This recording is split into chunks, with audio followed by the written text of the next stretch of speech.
sebagai sebuah yayasan, Yakti Angudi Piateking Hukum Indonesia atau Yayasan YAPI, tentu ini menjadi hal yang sangat luar biasa karena fokus kita selain proses penegakan hukum dan HAM, juga satu di mana kami berfokus pada perempuan dan anak. Ibu bapak semuanya, kalau kita menyimak berita, membaca informasi di koran, yang namanya kasus kekerasan di Indonesia itu bukan semakin turun, tetapi dari hari lepas hari semakin naik. Kenaikannya kalau dari 2021 atau 2001 ya, itu sampai dengan sekarang itu 8 kali lipat proses kenaikannya. Yang melapor data Komnas HAM itu sekitar 3.500 per jam yang lapor. Bagaimana dengan yang tidak lapor? Karena kekerasan itu masih dianggap itu kan urusan pribadi. Itu urusan saya. Lalu dia tidak melapor. Dan itu membangun kebiasaan yang sangat luar biasa di dalam diri, dan yang menjadi korban ya akhirnya melahirkan kekerasan lagi, dan kekerasan lagi. Nah, dari proses itu kami sebagai yayasan YAPI dalam proses pembelaan, dalam setengah tahun ini kami sudah menangani 6 kasus. 2 kasus untuk teman-teman disabilitas.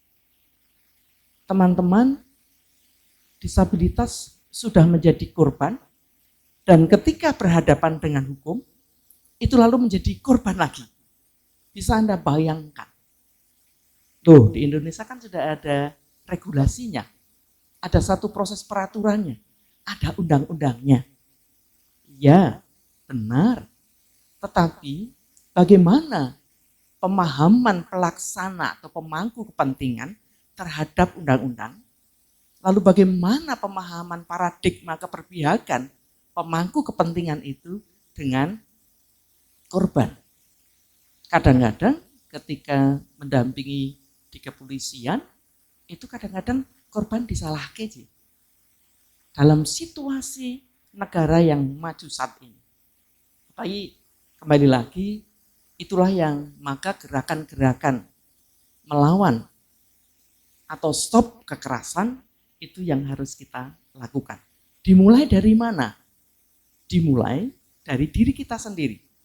Bagaimana kita membangun perilaku-perilaku kehidupan agar tidak melakukan kekerasan dari verbal, dari fisik, dan dari hal-hal yang lain.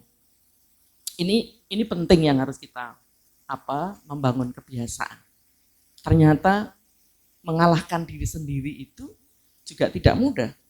Saya terus belajar dan belajar di dalam melakukan supaya tidak melakukan kekerasan. Ya. Kaget, emosi itu kecenderungannya cepat. Maka kami bersyukur dan berterima kasih dalam rangkaian ini kepada teman-teman panitia, kepada juga Lokononto, kepada semua pihak yang juga teman-teman jaringan yang hadir saat ini. Ini hal yang sangat luar biasa, dan saya mencoba, YAPI mengajak dengan teman-teman. Yang pertama adalah stop kekerasan. Yang kedua adalah mari kita memulai hidup aktif tanpa kekerasan, dimulai dari diri kita sendiri. Ini yang harapan kami, supaya apa? Damai, tentram, itu hidup yang kita harapkan. Rasanya akan lebih enak kalau kita bisa saling menghargai, saling menghormati. Dan kehidupan yang saling ini yang kita butuhkan. Tetapi juga tidak ada pada manusia saja, terhadap lingkungan pun kita harus tetap menghargai.